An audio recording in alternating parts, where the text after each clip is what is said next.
Hello, everyone. Welcome back to a new episode of Your Hope for Tomorrow. So, yes, it's been a while since I've done a new video, and the reason being is because, well, first of all, like I mentioned in the last video, which was entitled "The Turning Point," I was doing a series for the Sisters Uplift the Sisters Facebook group entitled, well, actually, the series was, yeah. So actually, the series was entitled 30 Days of Prosperity. And so for 30 days straight, I was talking about biblical prosperity and sharing, the insight that I have received by studying the Bible, the Word of God, and, hearing, certain, teachings and things like that, of what I found biblical prosperity to be, So, and another reason I delayed putting out another video is because, the last video I did for Your Hope for Tomorrow was entitled The Turning Point. And I talked about how I did a series for the Sisters Uplifted Sisters Facebook group, entitled Woman in the Mirror, come to yourself, or come to yourself, woman in the mirror. And, that series was based on the Bible story of the prodigal son, and the song by Michael Jackson, Man in the Mirror. So in that video, I spoke about how important it is for us, when we're facing, unfavorable situations in our life, how important it is for us to come to ourselves in those situations, so we can, take the necessary steps to come out of those situations. So I also talked about, like how I knew, how I came to myself, while in a toxic relationship that I was in. And so, and how I knew when it was the turning point for me, to come out of that relationship. Um, so this week I'm going to be talking about healthy versus unhealthy relationships. And so I'm going to share some characteristics of healthy relationships versus unhealthy characteristics of unhealthy relationships. And so I found this like basic like table, of characteristics of unhealthy and healthy relationships on the internet. I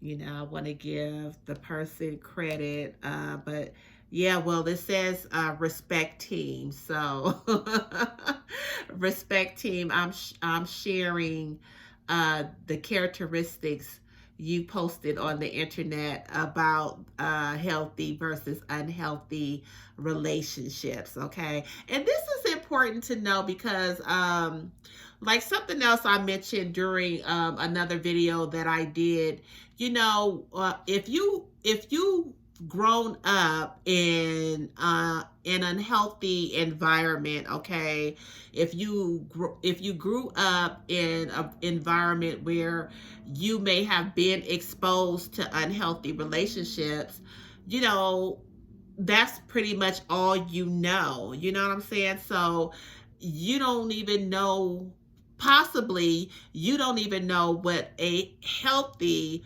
relationship looks like because you've been exposed to unhealthy relationships, pretty much all your life. You know, a lot of times when people have been exposed to unhealthy, dysfunctional relationships in their childhood, you know, more than likely, you know, those are the types of relationships they enter in, you know, during their adulthood, you know. So, like I said, if you've never been exposed to healthy relationships and you've only been exposed to unhealthy relationships, more than likely you don't even know what a healthy relationship looks like, and you don't know the characteristics of a healthy relationship. You know, I was talking to someone the other day and I was sharing with them like how, you know, I've seen people in relationships and they did it in such a respectful way, you know, like just acknowledging that they're not right for each other, and that, you know, that they just decided to move on. And even though it hurt and, you know, they may be upset, but it wasn't all the chaos and the fighting and the arguing and the bickering and the bitterness and all this stuff. You know what I'm saying? And I was just telling them like, wow, you know, um, a lot of times when you think of people ending relationships that may not, you know, you know, be good for them, you know, that a lot of times people, yeah, like what I just said, they're fighting, they're mad, they're arguing, they're raising their voices, they're yelling at each other, calling each other names, you know, just all kind of, you know, certain behaviors. And so, like I said, when I was talking to this person, I said, but, you know, really, like when I saw was able to witness those relationships end in such a respectful way, I was like, wow, people can end relationships like that. Because a lot of times you think like you got to be mad, you got to be angry to end a relationship, you know. So yeah, so like I said, today I'm going to be sharing some characteristics of healthy versus unhealthy relationships. So I'm going to go ahead and read the unhealthy characteristics first. Okay, so number one is fuels fear. Okay, so this is a person who, you know, like just say for instance, you may be like fearful about going back to school or something like that, and you are like sharing your fears about it to that person, and so that person, instead of encouraging you so you won't go back to school, they will go ahead and add they will how can I say this? The word is just, it was right there. Well, they will basically, you know, darn it. But they will basically assert, okay, because I can't think of the word right now that I'm looking for, but they will basically affirm or assert that fear, you know, like, you know, instead of encouraging you and saying you can do this, you know, yes, you know, you know, you can do this, you know, just, you know, go ahead and take a chance and stuff, things like that. They will go ahead and fuel that fear by encouraging that fear, okay? And so another unhealthy characteristic is, you know, being obsessive, you know. So that person can, you know, will demonstrate obsessive behaviors, you know. They will not want you around other people, you know. They want you all to themselves, and like I said, they will fuel the fear if you know, of you you know, like going back to school, or, you know, getting a job, or, you know, just anything, you know, just doing something different that you want to do, you know, that you may be fearful in doing. They will go ahead and affirm that fear because they're obsessive, and they want you isolated, and they don't want you to do it anyway, but they'll hide it by going ahead and just affirming what you're feeling anyway. And so the next one is, like I just said, isolating. That's a very unhealthy characteristic, because guess what? They want to isolate you. They don't want you going around your friends. They don't want you going around your family members. You know, they don't want you like doing things without them. Okay, so they will try to isolate you. And the next one is controlling, and that's controlling. All those characteristics that I just named are characteristics of controlling behavior. Okay, so the next one is doesn't trust. So things you've been doing way before you met them and things like that, like they want to, like I said, isolate you, control you, and they don't trust you or won't trust you, like to do things apart from them. Okay, so that's all in the same family of obsessive, isolating, controlling, them not trusting you. And the next one is plays mind games. So basically that one is for example, okay, well, it's just that I love you so much that I don't want you to do go be with that person, because that person, he flirts a lot, and I don't want you to be doing the same thing they do because I just love you so much. Mind games like that. That's an example of them playing a mind game, and that's a very unhealthy characteristic in a relationship. And ignores boundaries. Okay, so this one, is they're all very important characteristics, but you know what, sometimes people think that even in a relationship that when two people share so much together that you just have access to everything, and that's not true. There for to have a healthy relationship, shall I say, to have a healthy relationship, boundaries need to be respected. You know what I'm saying? Just because we're in a relationship doesn't mean that you have access to every uh part of me. You know what I'm saying? There's some things, some lines that you just don't cross, and some things you just don't do. There needs to be boundaries established, and it's healthy for both persons, to have certain boundaries in place, because everybody is different, and everybody like I said, like don't want people just having access to their to their whole lives, to where you just think it's okay to just do certain things. So that would be a good thing to talk about in a relationship, when you getting started and things like that. Is like some things that you just want to see respected in your life. Everything is to be respected, but just say, for instance, for example,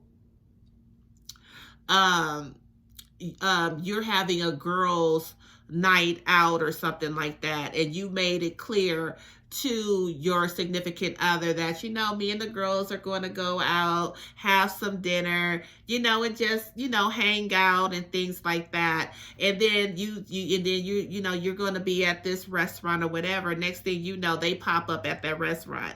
You know what I'm saying? So that's all in the family of obsessive, isolating, controlling, doesn't trust, mind games. Those are all part of those characteristics. But that's somebody that's not respecting your boundaries, because if I let you know that me and my girlfriends are going to go out and have dinner and just spend some girl time together, and then the restaurant that we're going to be eating at, and you just pop up at that restaurant, then you are just crossing a boundary, because then it's like making you feel uncomfortable, like, what are you doing here, when you already stated what it was.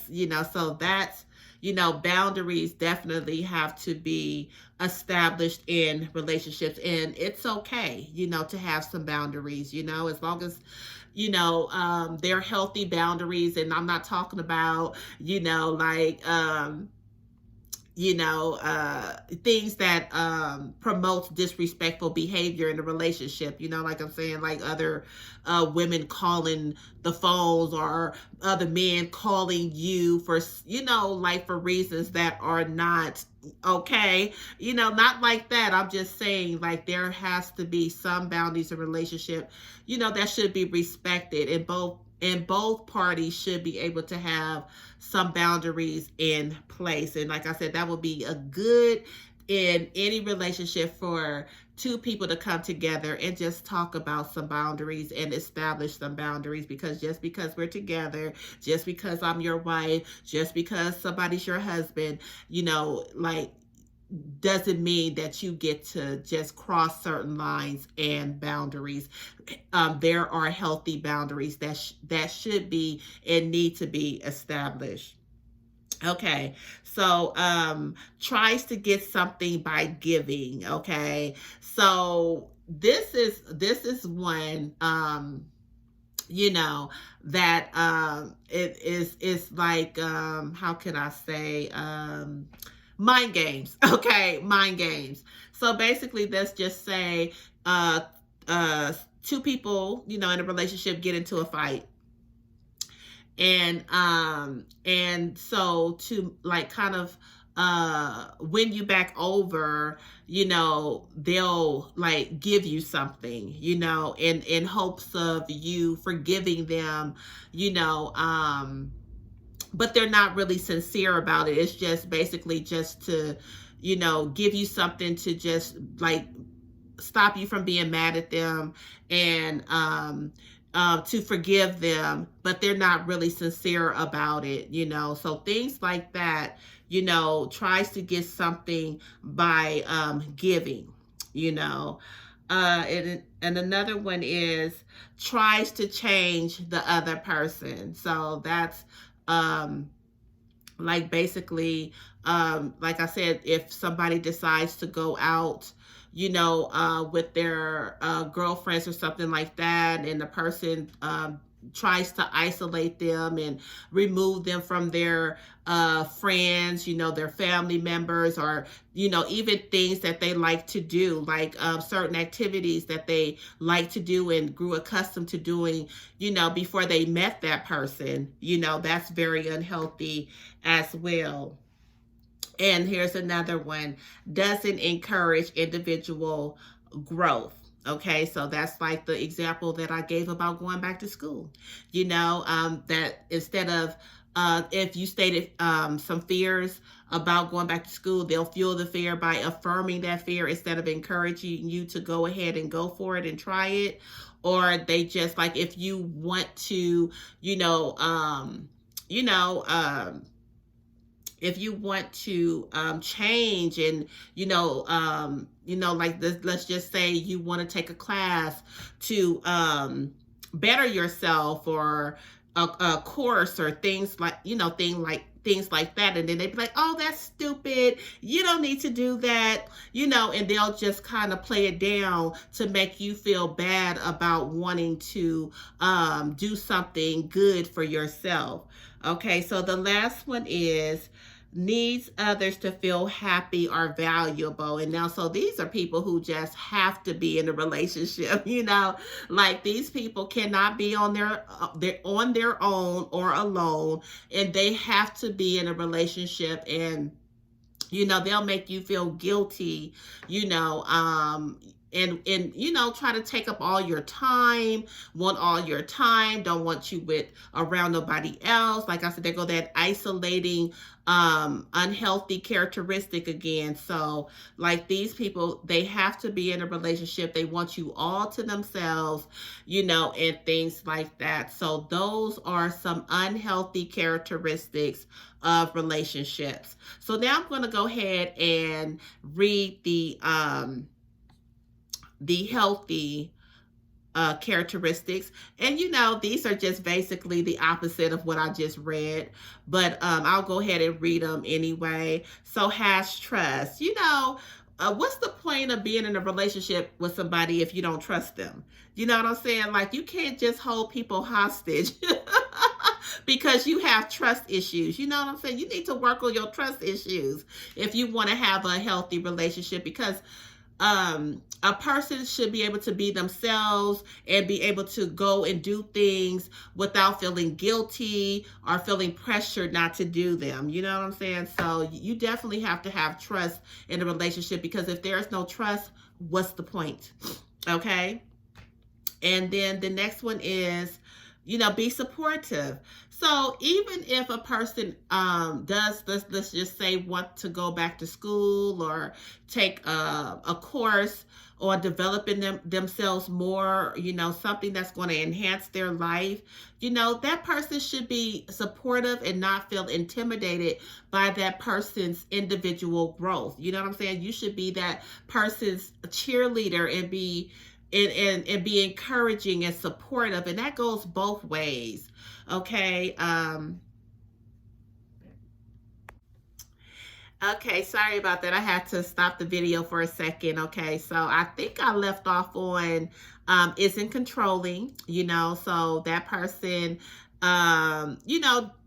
doesn't mind, or doesn't care about you having relationships outside of them.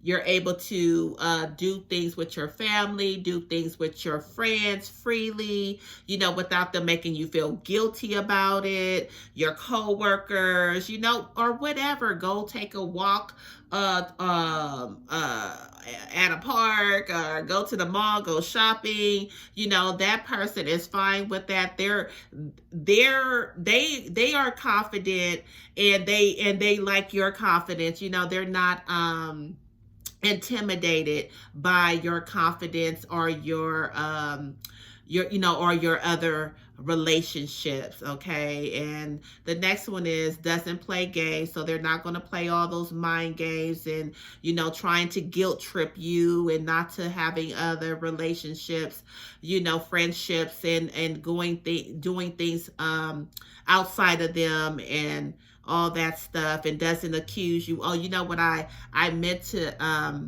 mention for plays mind games, for the unhealthy characteristic, is people who accuse you of cheating. You know what I'm saying? Just to try to keep you isolated and make you feel guilty about wanting to do things outside of them.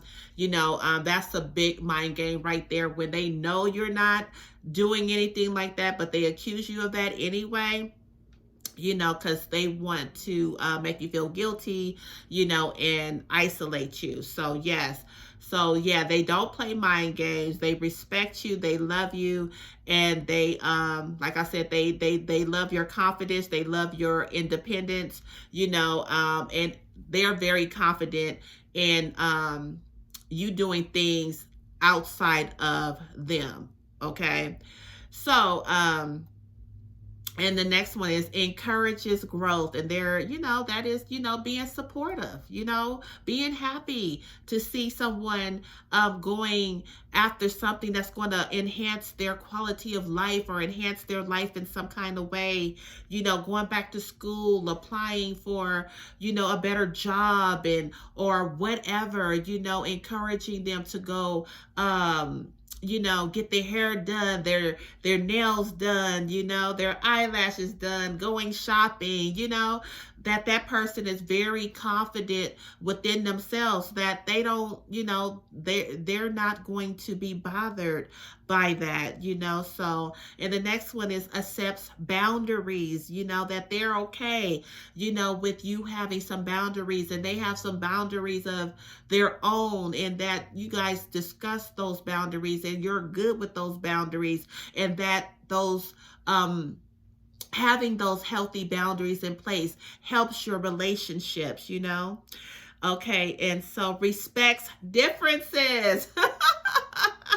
This is a good one, because guess what?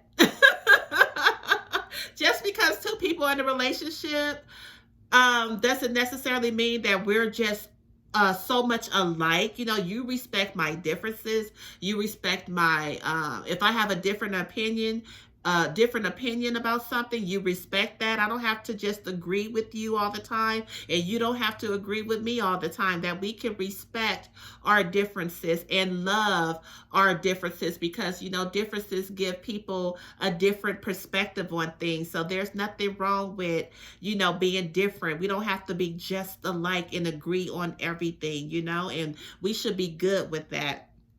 Okay, so the next one is isn't afraid of conflict. Okay, so with this one, you know, there, you know, again, like respecting differences. You know, I don't have to agree with you all the time. You know what I'm saying? I can have my own opinions, and that should not spark a conflict. You know, and even if it does spark a conflict, that conflict could be respectfully dissolved. You know, it could be respectfully handled, you know, without it, you know, becoming this big, you know, disrespectful argument, and with unhealthy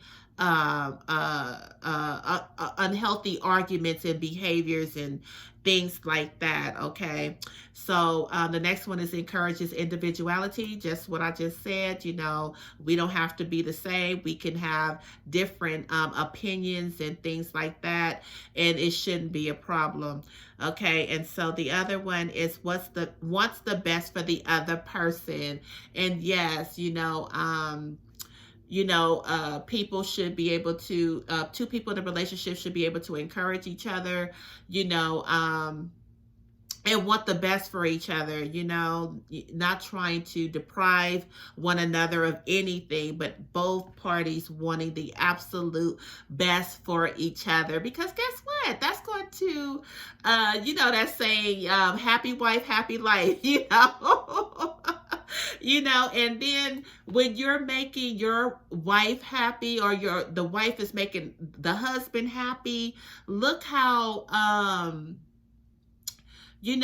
how good the relationship will be when both parties take it upon each other to want the best for one another, you know, to do the best for each other. You know, it's only going to bring or set a peaceful and an encouraging atmosphere and environment for that relationship.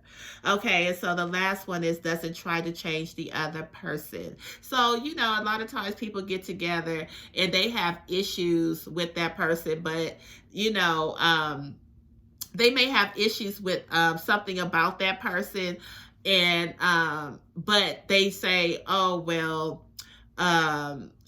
we could just get together anyway, and I'll just change that. We'll work on that later. And so then once they get together and see the person is resisting the change, you know, then it's a problem. You know, so my advice is, if it's something about somebody that you just absolutely cannot deal with it, cannot tolerate, then you know what? You maybe need to just let that person go, you know, and let them change on their own, you know, that God produced that change, but you trying to just ignore what you don't really care for, and get in that relationship anyway. And when it doesn't change, you're mad. You know, you need to really think about that. Okay, so if it's something that really aggravates you or bothers you about somebody that you're not willing to deal with, then you just probably need to let that person go, okay? Before you get into a situation where it's constantly a problem. Because, it's going to be a problem.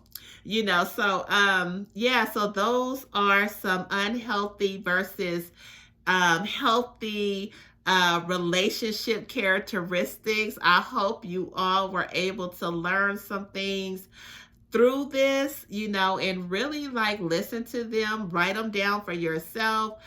For Sisters Uplifting Sisters, I'm going to go ahead and post this chart into the into the group so you can take a look at it and study it and just kind of see where you're at, because even though some, people get in relationships, they don't be, sometimes, like I said, they don't think about this stuff, they just come together, and everybody is raised differently. People come from different backgrounds and, different households and things like that, so it'll be a good little thing to go over with your significant other and just talk about it, and just go down the line and talk about it and just address some of the things. If some of the things in the on the unhealthy side exist in your relationship, remember it takes two. Okay, the relationships consist of more than one person. So so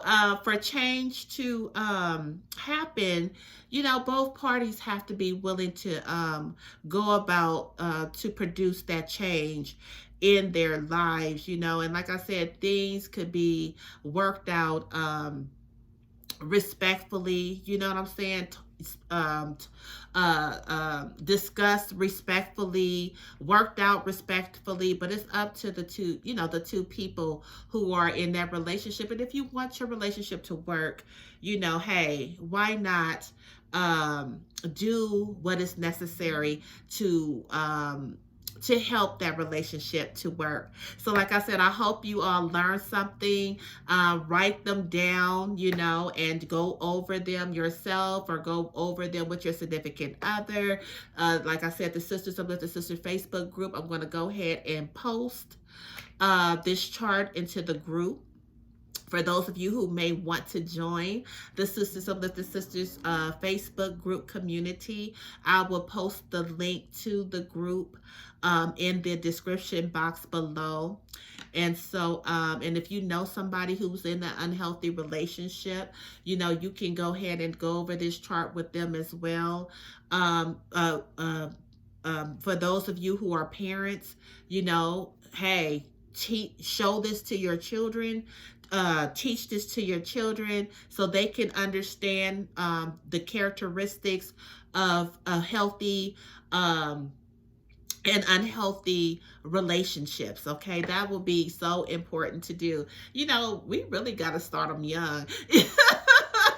We really do, because a lot of times these when, like I said, when people are growing up in certain households or have grown up in certain households, and they might have grown up in a household with unhealthy characteristics, dysfunction, abusive environment, a lot of times, more than likely, they will go ahead and enter those same types of relationships, so I know, excuse me, I know as a mother, I don't want my children to have to deal with some of the things that I've dealt with in relationships, you know what I'm saying? So like I said, I use this platform, to educate my own children, about domestic violence, toxic relationships, unhealthy relationships, and things like that. So it's good to go ahead and discuss these type of things with your children so they could be on the lookout.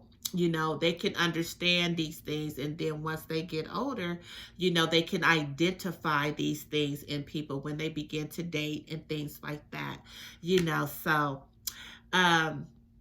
God bless you all. And like I said, I hope you all learned something, was able to learn something, grab something that will be beneficial to your lives. And I will talk to you all next week for another episode of Your Hope for Tomorrow. God bless and take care.